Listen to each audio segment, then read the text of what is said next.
Viral ibu aniaya anak kandung di Surabaya, emosi gegara uang lebaran hilang. Beredar di media sosial sebuah video yang menyebutkan seorang ibu menganiaya anak kandungnya.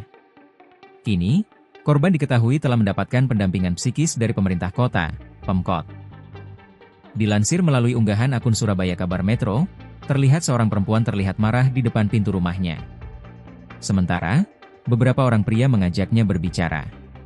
Kemudian, salah satu pria tampak berusaha untuk masuk ke dalam rumah perempuan tersebut.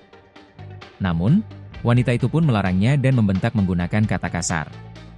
Dilansir dari tribunjabar.id, Kepala DP3 Apkep Kota Surabaya, Ida Wijayati membenarkan, korban berinisial Men, 7, yang merupakan warga Tanah Merah, Kenjeran, mengalami kekerasan fisik dari ibu kandungnya, SNS. Ida mengatakan, perempuan tersebut kehilangan uang yang rencananya digunakan untuk kebutuhan lebaran. Karena itu, SNS pun emosi dan melampiaskan kemarahan ke anaknya. Ida mengatakan, petugas DP3 Apkep Surabaya sudah menemui korban dan ibunya di rumahnya. Selain itu, pihaknya juga memberikan pendampingan psikis untuk bocah tersebut. Saat ini, untuk kondisi psikis korban sudah mulai membaik setelah mendapatkan pendampingan. Anak itu juga sudah mulai menunjukkan kedekatan dengan ibunya, ucapnya, dikutip dari kompas.com. Kami juga melakukan psikoedukasi kepada ibu korban agar tidak mengulangi tindakan kekerasan dan menyarankan pemeriksaan psikologis, imbuhnya.